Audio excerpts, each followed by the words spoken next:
होली में देख रहा था, होली तमाम जुलूस से निकलती हैं और जुलूस मुस्लिमों के एरिया से होकर निकलती है। और जब मुस्लिमों के एरिया से जुलूस निकलती है तो उस पर लोग जैसे गुलाब के फूलों की वर्षा करते हैं, बारिश करते हैं। ये लखनऊ ऐसा शहर है जहाँ पर इस्लामिक कल्चर के जो शिया सुन्नी दो सेक्ट हैं, संप्रदाय हैं, उनके विश्व के सबसे बड़े धर्मगुरु यहाँ रहते हैं।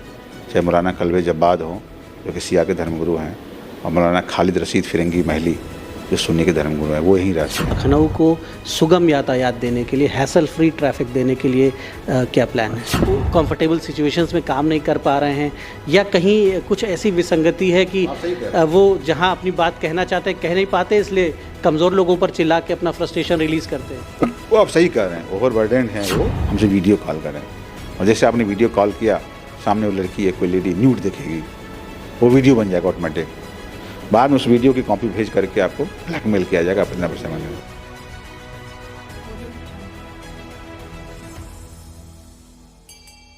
दुनिया के तमाम देशों से बड़ा हमारा प्रदेश उत्तर प्रदेश है और उत्तर प्रदेश की राजधानी लखनऊ में सुरक्षा व्यवस्था की चुनौतियां, बेहतर एक अनुशासित वातावरण देने की चुनौती संभालते हैं पुलिस विभाग के कमिश्नर साहब हमारे DK ठाकुर साहब। और लगभग 1.5 वर्ष का कार्यकाल आपका हो गया है, शायद आज ही 1.5 वर्ष पूरे हो रहे हैं, आपने अभी बताया हमें। तो इस कार्यकाल 1.5 वर्ष के कार्यकाल के पूरे होने की बधाई। और साथ ही साथ हम जानना चाहेंगे कि एक लोक सेवक के तौर पर लखनऊ का ये कमिश्नर प्रणाली में ये कार्यकाल कितना संतोषप्रद रहा? देखिए, लखनऊ के पुलिस कमिश्नर के रूप में कार्यकाल, चाहे मेरा हो चाहे मेरे पूर्वाधिकारी का हो, ये काफ़ी चैलेंजिंग और काफ़ी सेटिस्फाइंग है। क्योंकि जैसा आपने कहा कि ये जो प्रदेश है न केवल अपने देश का सबसे बड़ा प्रदेश है, अभी तो जनसंख्या के लिहाज से देखें तो विश्व में 5वें-6ठे नंबर पर आ जाता है। ऐसे प्रदेश की या देश की राजधानी की पुलिसिंग करना अपने आप में एक चैलेंज है। अभी आपने देखा होगा पिछला साल हम लोग के लिए, जो यदि मैं देखता हूँ पिछले 1.5 साल को, तो मैं 3 चैलेंज अपने सामने रखता हूँ।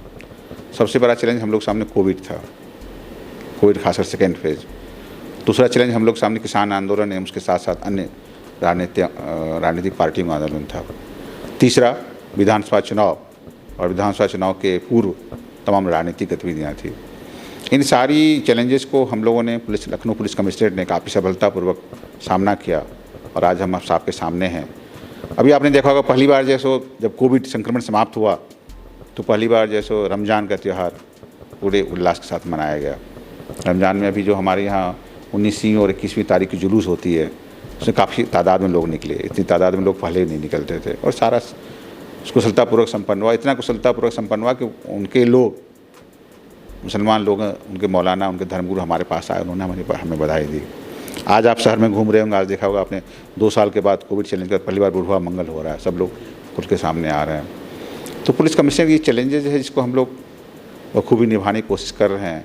और जो आम जनता ने, सरकार ने, माननीय मुख्यमंत्री ने पुलिस कमिश्नरेट की स्थापना करके जो हमें महती जिम्मेवारी दी है, उत्तरदायित्व दिया है, उसको निभाने का प्रयास कर रहे हैं। निसंदेह लखनऊ जो भारत की प्रमुख 2 संस्कृतियां हैं, जिसे हम सनातन संस्कृति कहते हैं और इस्लामिक संस्कृति, ये मेजर कल्चर है इंडिया का और इस्लाम के मानने वाले भी बड़ी संख्या में हैं।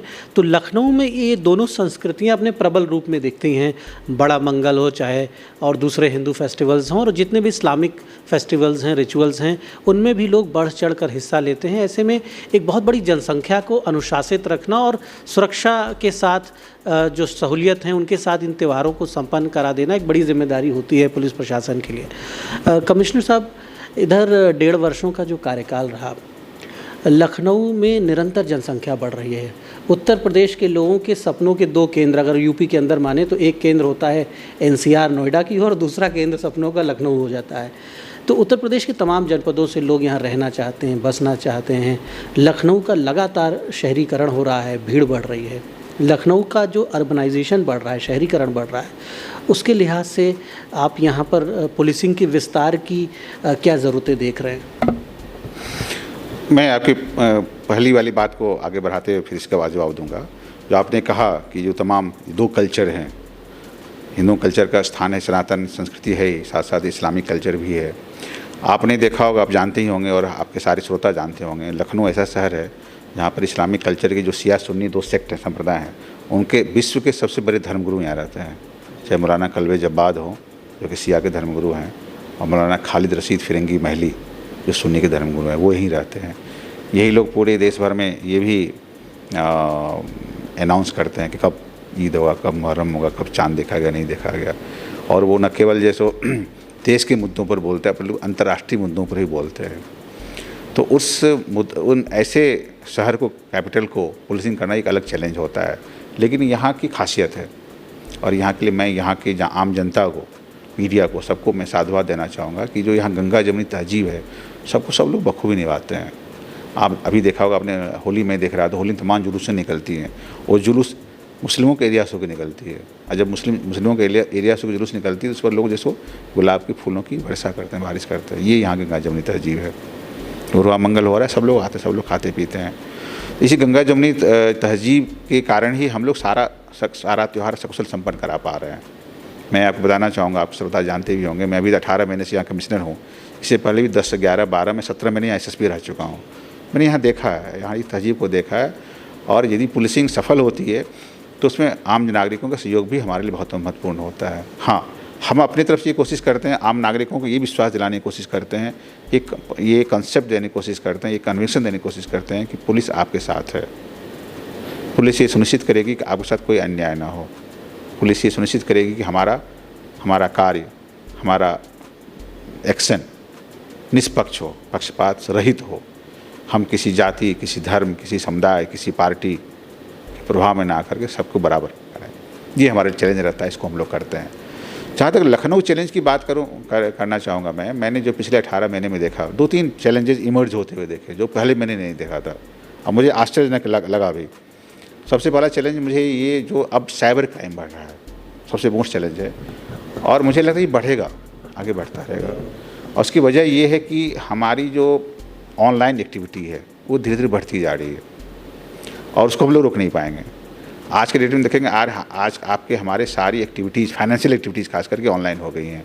हम लोग बैंक जाना हम लोगों ने बंद कर दिया। आप शायद याद करें कब बैंक बंद गए हैं, आपको याद नहीं होगा। आप सारी खरीदारी बैंक से करते हैं, स्कूल की फीस बैंक से जमा करते हैं, इलेक्ट्रिक फीस जमा करते हैं, तमाम वगैरह वगैरह करते हैं।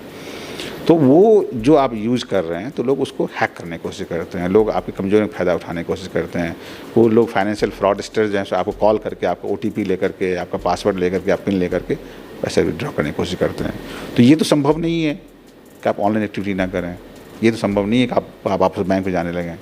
संभव क्या है, आप अवेयर हों। संभव क्या है, आप जाने कि हमें डूज एंड डोंट्स क्या है। इसी धीरे धीरे लोगों को अवेयर होने की ज़रूरत है। ये तो एक फाइनेंशियल फ्रॉड साइड है। दूसरा साइड है जो हमारी प्राइवेसी से मतलब रखता है। हम फेसबुक को शेयर करते हैं, हमारे फ़ोटो को हैक कर लेता है, हमारे फ़ोटो की यूज़ करके कुछ कर लेता है। एक तीसरा रिसेंट आया है, आप लोग संज्ञान में बताना चाहेंगे। वो अचानक आपको फेसबुक पर या व्हाट्सएप पर कोई कॉन्टैक्ट आएगा, आपसे लड़की बन के आएगा, आप लड़के हैं तो आपसे रिक्वेस्ट करेगा कि आप जैसो हमसे वीडियो कॉल करें। और जैसे आपने वीडियो कॉल किया, सामने वो लड़की है, कोई लेडी न्यूड दिखेगी, वो वीडियो बन जाएगा ऑटोमेटिक। बाद में उस वीडियो की कॉपी भेज करके आपको ब्लैकमेल किया जाएगा, आप इतना पैसा मांगे। एक नया ट्रेंड में और आया है, अब जब पैसा मांगा जाता है तो सामने वाला बैठेगा तो मैं क्राइम ब्रांच से बोल रहा हूँ, जिसे लोगों को विश्वास हो सही में देना है। खैर, ऐसे सब लोगों को मेरा कुछ केसेस आए, कल भी कोई केस मेरे पास आया था। गलती किसी से होना स्वाभाविक है। मैं कहूँगा कि जिससे किसी से गलती हो जाती है, इस ब्लैकमेलिंग के चक्कर में ना आए। सबसे पहले पुलिस को रिपोर्ट करें कि आपके साथ क्या घटना हुई है। और यदि आपको लगता है कि उस वीडियो को डाल करके आपकी गरिमा को, मर्यादा को मलिन करने का प्रयास कर सकता है, तो आप फेसबुक सिंपली पोस्ट डाल दें, किसी ने हमें झांसे में लेकर के, धोखे में रख करके एक न्यूड वीडियो बना लिया है। हो सकता है वो आपको पोस्ट करे, हो सकता है आपको मैसेज में भेजे, उस पर ध्यान ना दें। आपको इतना अपने आप में साहस लाना पड़ेगा। एनीवे, ये तो एक तरह का सेक्सटॉर्शन हम लोग कहते हैं, या सोशल मीडिया की यूज़ करके एक्सटॉर्शन है। तो ये जो साइबर फ्रॉड है धीरे धीरे बढ़ेगा। तो उसके लिए 2 चीज़ करने की ज़रूरत है। एक, आप हम अवेयर हों। दूसरा, पुलिस के जो लोग हों इसके लिए ज़्यादा से ज़्यादा अवेयर हों, ज़्यादा ज़्यादा स्किल्स डेवलप करें, कैसे इन लोगों को खोजें, कैसे इन लोगों को तलाश करें, कैसे इनके खिलाफ कार्रवाई करें। इसमें एक चैलेंज ज़्यादा आता है, इसके जो अपराधी होते हैं दूर दराज प्रदेशों में और देशों में बैठे रहते हैं। ATS में मैं था तो ATS में हम लोगों ने लॉटरी फ्रॉड पकड़ा। हम लोग कहते हैं KBC फ्रॉड। आप कॉल आएगा कि आपने KBC में आपका सिलेक्शन हो गया है, आप इतना पैसा जमा करें। पैसा जमा करते जाएंगे, आपको पैसा जाता जाएगा। या KBC हम लोग कहते हैं लॉटरी फ्रॉड। आपको लॉटरी लग गया है, लॉटरी का पैसा आपको मिलना है, मिलने से पहले इतना पैसा जमा कर दीजिए। उसका जब ओरिजिन हम लोगों ने देखा तो पता लगा पाकिस्तान से कॉल आ रहा है। क्या करते हैं, वो इंडियन सिम ले लेते हैं एक, या इंडियन सिम को यूज करके एक व्हाट्सएप क्रिएट कर लेते हैं, व्हाट्सएप अकाउंट। सिम की ज़रूरत नहीं है, एक बार आपने बना लिया तो चलता रहेगा। जैसे मान लीजिए हम पाकिस्तान बैठे हुए हैं, आप इंडिया में हमारे आदमी हैं, आपको मैंने कहा कि तुम एक इंडियन सिम ले लो, बता दो नंबर, बता दो उस नंबर। फिर हमने व्हाट्सएप अकाउंट खोला तो OTP जनरेट, OTP आपके पास इंडिया में आया, हम कहा OTP नंबर केवल दे दो हमें, हमने बता दिया व्हाट्सएप अकाउंट चल रहा है।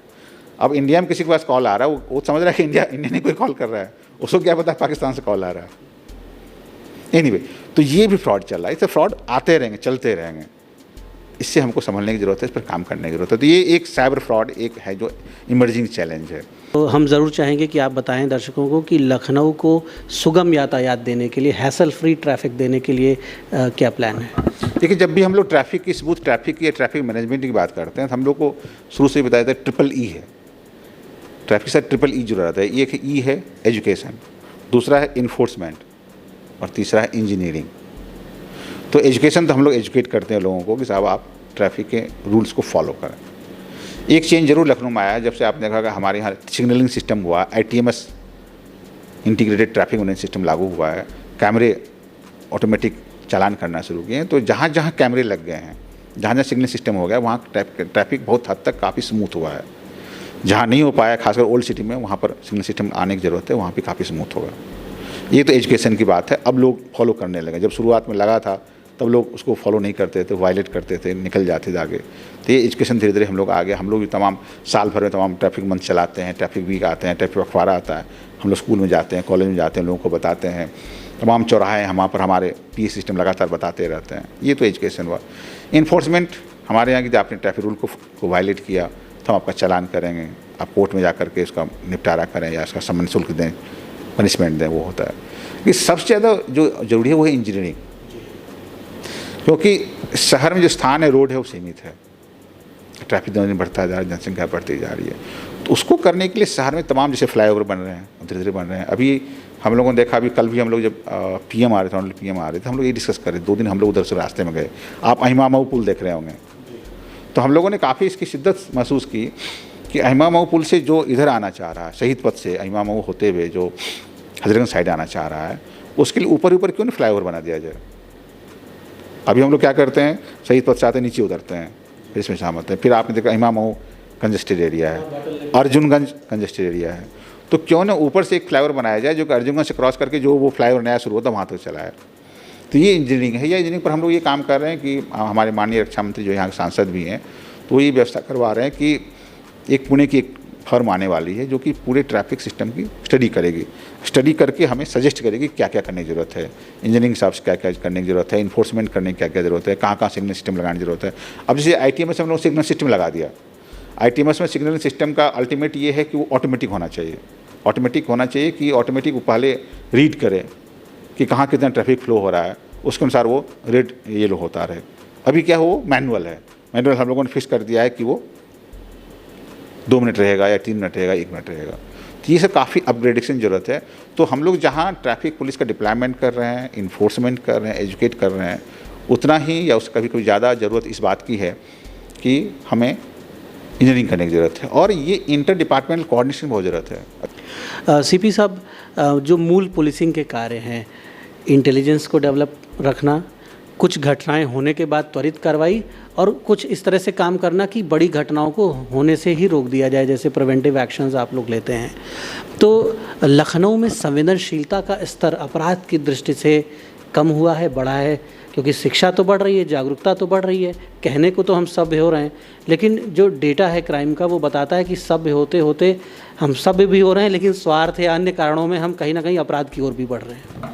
देखिए, एक बात जैसे मैंने पहले कही ना, लखनऊ में अब सनसनीखेज अपराध बहुत घट गए हैं।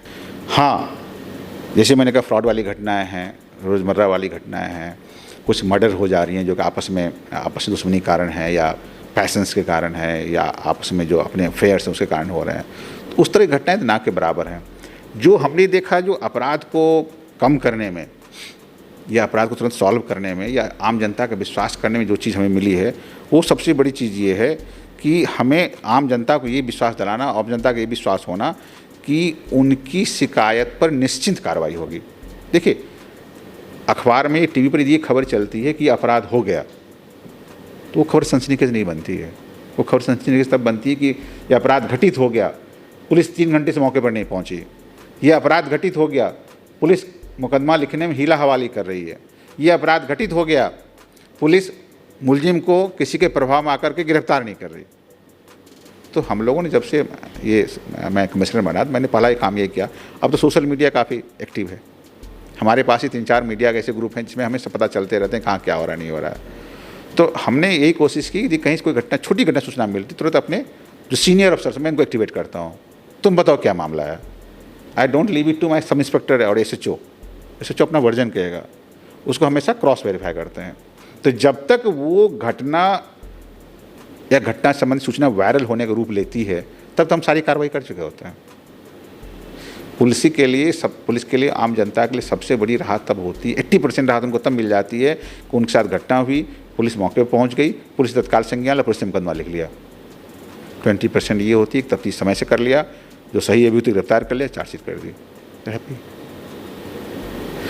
पुलिसिंग के बारे में लोगों से पूछा गया, पुलिस के बारे में एक जनरल निगेटिव छवि है, पुलिस सही काम नहीं करती है। कि लोगों से पूछा गया पुलिस के बारे में अपनी छवि बनाई, किस आधार बनाई? 80% लोगों ने कहा हमने टीवी में, मीडिया, इलेक्ट्रॉनिक मीडिया या प्रिंट मीडिया में पढ़ के बनाई। 10-15% लोगों ने कहा कि हमारे रिश्तेदारों मित्रों के साथ जो पुलिस ने बिहेव किया उसको सुन करके हमने छवि बनाई। मात्र 5% लोगों ने कहा कि पुलिस ने हमसे जो व्यवहार किया उसके कारण छवि बनाई। तो बहुत सारा जो परसेप्शन हमारा, परसेप्शन बहुत मायने रखता है, क्या परसेप्शन हमारा चल रहा है। परसेप्शन कैसे बनता है? आपने एक्शन किया लिया। समाज है, अपराध होगा ही। जब से समाज चला रहा है तब से अपराध चला रहा है, हम उसको शून्य नहीं कर सकते। हम क्या कर सकते हैं? जैसे आपने कहा, तमाम ऐसे अपराध होते हैं जिसको आप प्रिवेंट कर सकते हैं। यदि हमें पता चला कि ये कॉलोनी है, इसमें रोज़ लूट हो रही है, ये कॉलोनी से रोज़ चेन स्नैचिंग हो रही है, हम तब नहीं रोक पा रहे हैं, वहाँ पुलिसिंग नहीं करा रहे हैं, पेट्रोलिंग नहीं करा रहे हैं, पिकेटिंग नहीं कर रहे, हमारी फेल्योर है। हमें पता चला कि एक दुर्दांत अपराध एरिया में घूम रहा है, लोगों को धमका रहा है, डरा रहा है, मार रहा है, हम उसको पकड़ के जेल नहीं भेज रहे, अगला एक्शन, अगला क्राइम कर रहा है, तो हमारी फेल्योर है। तो आम जनता भी ये देखना चाहती है कि हम किस तरह का, आम जनता ये देखना चाह रही है कि हम किस तरह का हमारा एक्शन है। एक होता है प्री क्राइम, प्री इंसिडेंट, एक होता है पोस्ट क्राइम, पोस्ट इंसिडेंट। तो उस हम लोगों ने जब से पुलिसिंग संभाली है, कमिश्नर संभाली, ये करने की कोशिश की है आम जनता के मैसेज जाए कि जब आपके साथ अपराध होगा तो तत्काल कार्रवाई होगी, तत्काल हम संज्ञान में लेंगे, तत्काल उस पर एक्शन लेंगे। थाने का जो इंस्टीट्यूशन है, हम उसे अधिक संवेदनशील क्यों नहीं बना पा रहे हैं? क्योंकि थानों से ही ये शिकायत आती है कि साहब गए थाने, मुकदमा नहीं लिखा, उन्होंने भगा दिया डांट के। थाने से ये शिकायत आती है कि पूछताछ के लिए बुलाया था तो उन्होंने अपमानित किया।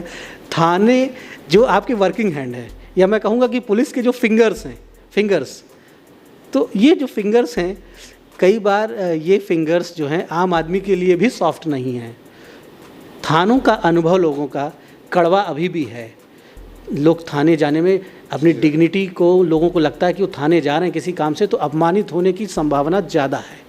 तो ये फियर कि थाने जाएं तो जिस तरह PWD में जाते हैं, जिस तरह सिंचाई विभाग में जाते हैं, ये ना माने कि थाने में प्रवेश करते ही जो अपराध बोध होता है, इससे लोग कैसे बचें।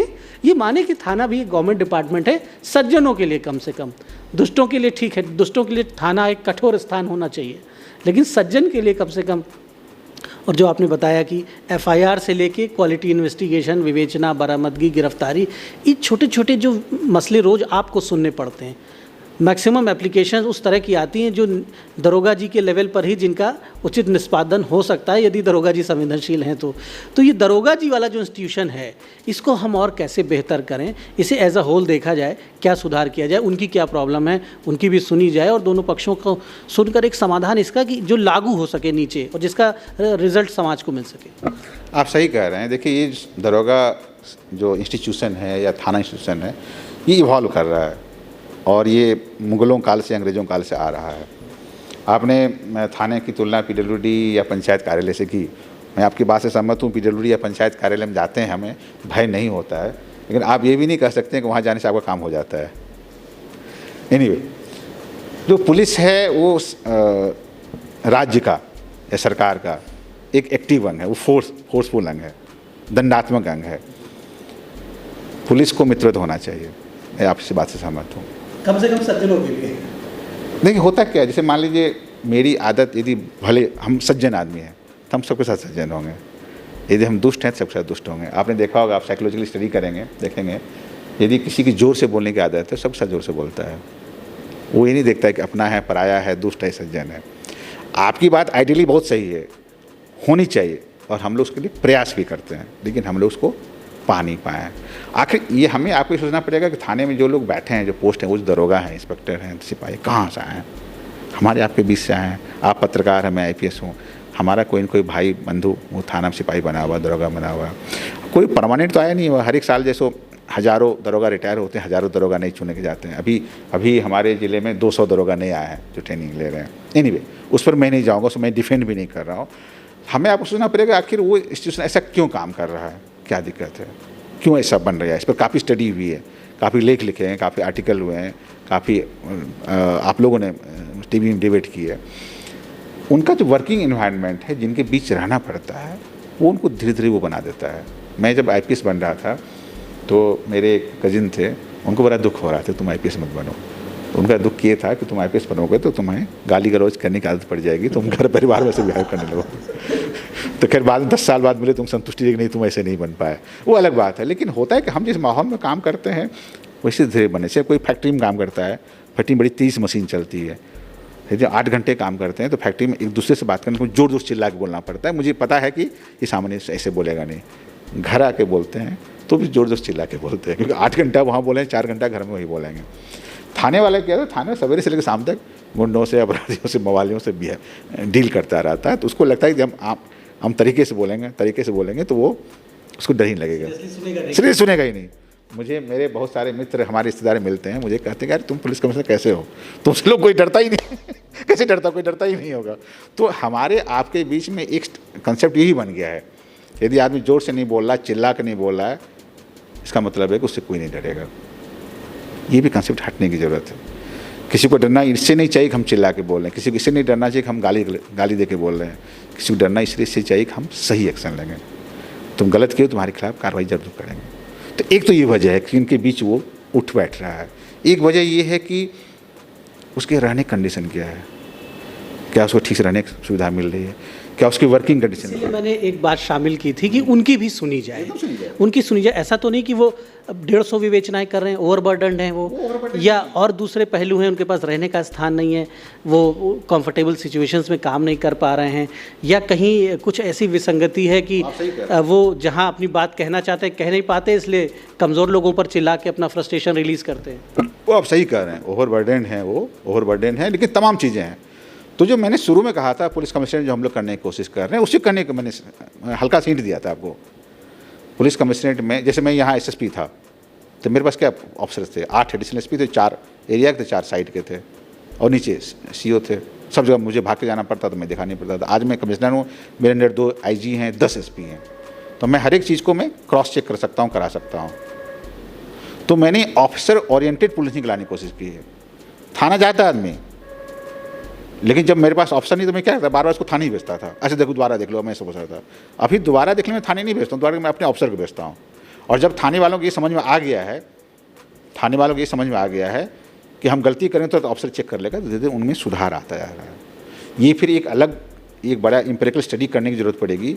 कमिश्नर सिस्टम आने के बाद, ऑफिसर ओरिएंटेड पुलिसिंग होने के बाद, पुलिस के व्यवहार विचार में कितना अंतर आया है, ये हमको आपको करना पड़ेगा। लेकिन आपस में जरूर चेंज देखे नजर आएगा आपको, ये मेरा कहना है। एक अंतिम प्रश्न हम करेंगे। इधर हम देख रहे हैं कि उत्तर प्रदेश में नई सरकार के गठन के बाद और उसके बाद कुछ ऐसे विषय माननीय न्यायालय में भी चल रहे हैं। बनारस में एक विषय चल रहा है, ताजमहल की चर्चा हो रही है, मथुरा की चर्चा हो रही है। उत्तर प्रदेश तो वैसे भी देश की सियासत में केंद्र में रहता है हमेशा, और भले ही हम कुछ कहें कि पुलिस के ऊपर सियासत का फ़र्क नहीं पड़ता, लेकिन फ़र्क सबके ऊपर पड़ता है। पॉलिटिक्स जो है वो सोसाइटी पर इफ़ेक्ट डालती है, सोसाइटी की एक्टिविटीज़ पे इफ़ेक्ट डालती है, और कई बार लॉ एंड ऑर्डर से भी उसका सीधा संबंध होता है। उत्तर प्रदेश में सांप्रदायिक वातावरण बड़ी तेज़ी से बन जाता है अलग अलग विषयों पर, और ये पुलिस के लिए भी एक चुनौती होता है। पूर्व में भी लखनऊ में एक बार बड़ी हिंसा हो गई थी, और ये चीज़ें, सांप्रदायिक वातावरण एंटी नेशनल एक्टिविटीज़ से कनेक्ट हो जाता है, दूसरे विषयों से कनेक्ट हो जाता है। तो बतौर commissioner Lucknow, police commissioner Lucknow, आप बदलती हुई परिस्थितियों में किन चुनौतियों का आभास कर रहे हैं और उससे निपटने के लिए, लखनऊ को, राजधानी को सुरक्षित रखने के लिए, भविष्य में, अगले निकट भविष्य में भी लखनऊ सुरक्षित रहे, इसके लिए क्या किसी विशेष योजना पर काम कर रहे हैं? मैं ये तो नहीं कहूँगा कि इस पूरी योजना का खुलासा कर दीजिए आप मीडिया के सामने, क्योंकि सुरक्षा से जुड़े विषय जो हैं उनमें गोपनीयता का बड़ा महत्व होता है। फिर भी लखनऊ की जनता को भरोसा हो कि they are safe in present and they are safe in future also. देखिए, उत्तर प्रदेश हमेशा सांप्रदायिक दृष्टि से और आतंकवादी गतिविधियों दृष्टि संवेदनशील रहा है। और जैसा मैंने आपको बताया कि यहाँ कमिश्नर बनने से पहले मैं यूपी ATS में ही हेड कर रहा था। और जो बदलता माहौल है, वातावरण है, नई नई तमाम चीज़ें आ रही हैं, डेवलपमेंट हो रहे हैं, ये हमेशा संवेदनशील रहेगा। इस संवेदनशीलता के माहौल में ही हम लोग काम करना पड़ेगा। अभी विधानसभा चुनाव हमारा निपटा, आगे लोकसभा चुनाव आने वाले हैं। चुनाव को सामने ही देखते तमाम राजनीतिक पार्टियाँ तमाम भावनाओं को भड़काएगी, इश्यूओं को उठाएगी, मुद्दों को भुनाएगी, जिसको जो मुद्दा उनको अपने पॉलिटिकल इंटरेस्ट के माध्यम से सूट करता दिखे उसी को ज़्यादा से ज़्यादा हाईलाइट करेगी। मैं तो ध्यान दूंगा आम जनता पर। मेरा कंसर्न लखनऊ की शांति है, मेरा कंसर्न लखनऊ का अमन है, मेरे लिए कानून व्यवस्था बनाए रखना है। तो जो मैं कर सकता हूँ मैं करता हूँ, अपने पुलिस फोर्स के माध्यम से करना चाहता हूँ। मैं आम जनता को अपने भरोसे में रखूँ, आम जनता को ये विश्वास दिलाऊँ कि हमारे रहते, इस पुलिस के रहते आपके साथ कोई गलत नहीं हो पाएगा। आम जनता हम पर ये विश्वास करे कि हमारे साथ कोई छोटी मोटी घटना होती है, छोटी मोटी बात होती है तो तत्काल कार्रवाई होगी। आम जनता को ये विश्वास रहे कि हम कोई छोटी मोटी बात के बारे में भी यदि अपने पुलिस फोर्स को बताएंगे, पुलिस के अधिकारियों को बताएंगे तो पुलिस तत्काल कार्रवाई करेगी। हम इन मुद्दों पर आगे बढ़ रहे हैं। हमारे माननीय मुख्यमंत्री का भी निर्देश है, बार बार यही निर्देश है कि आप सारे धर्मगुरुओं से, सारे आम जनता के लोगों से बराबर संवाद बनाए रखेंगे, संपर्क बनाए रखेंगे। संवाद की कड़ी नहीं टूटेगी। अभी देखा होगा आपने पूरे प्रदेश में वो लाउड स्पीकर हटाने या लाउड स्पीकर की आवाज़ कम करने वाली बात आई थी। मैं और जगह क्या हुआ उसे कमेंट नहीं करना चाहूँगा। लखनऊ में देखा, लखनऊ आपने देखा कहीं कोई मरमरिंग तक नहीं हुई। हम लोगों ने सबसे बात किया। उसी समय हमारा रमज़ान और ईद का समय गुजर रहा था। उसी समय रमज़ान के जो आपने बताया मैंने 19वीं और 21वीं तारीख के जुलूस निकले, उसी समय अलविदा का नमाज संपन्न हुआ और अंत में ईद का नमाज। सब कुछ इतना संपन्न हुआ कि वो लोग आके हमें बधाई दे रहे थे, धन्यवाद ज्ञापित कर रहे थे। तो हम इसी पॉलिसी पर काम करेंगे। देखिए, जो बाहर पॉलिटिकल एक्टिविटी हो रही है, बाहर और भी कोई डेवलपमेंट हो रहा है, उसको हम रोक नहीं सकते, उसमें हमारा कोई हस्तक्षेप नहीं है। हमारा अपना रोल लिमिटेड है। हम उस माहौल में यहाँ के अमन चैन को बनाए रखें, शांति व्यवस्था को बनाए रखें। उसके लिए आम जनता संवाद कायम रखें। उसके लिए आम जनता का भरोसा अपने पर कायम रखें। आम जनता से सारे संवाद लेते रहें, अपने इंटेलिजेंस को डेवलप करें, अपनी पुलिसिंग को ज़्यादा से ज़्यादा स्ट्रेंथन करें। तो आपने विभिन्न मुद्दों पर लखनऊ के पुलिस आयुक्त DK ठाकुर साहब की बातों को सुना। और उत्तर प्रदेश चूँकि राजनीतिक रूप से, सांप्रदायिक रूप से संवेदनशील रहता है, भारत का सबसे बड़ा प्रदेश है, घनी आबादी का प्रदेश है, और लखनऊ तो अपने आप में एक खास शहर है, पूरे भारत में माना जाता है। तो लखनऊ में पुलिस सतर्क है और पुलिस चाहती है कि आप भी कोई भी विषय हो उस पर आप किसी भी हाल में आप अपना धैर्य न खोएं। आपको कोई तकलीफ़ है, कोई समस्या है, पुलिस को बताएं, कानून का उल्लंघन न करें, किसी भी विषय पर हिंसा न करें। कोई असंतोष है तो अपनी बात अधिकारियों तक पहुंचाएं। और संवेदनशील अधिकारी लखनऊ में पुलिस विभाग के तैनात हैं, जो आपकी बातों को सुनेंगे और उनका निराकरण करेंगे। तो कानून व्यवस्था को बेहतर रखने में जनता का भी बहुत बड़ा रोल है, बड़ी भूमिका है। और लखनऊ में लोग अपने घरों से रोज़गार के लिए निकल सकें, अपनी दैनिक गतिविधियों को आगे बढ़ाते रहें, एक अच्छा शहर बना रहे जिसमें सबका जीवन अच्छे से आगे बढ़ता रहे। इसके लिए ज़रूरी है कि पुलिस को पूरा सहयोग जनता का मिले, पुलिस और जनता के बीच एक बेहतर तालमेल बना रहे। धन्यवाद।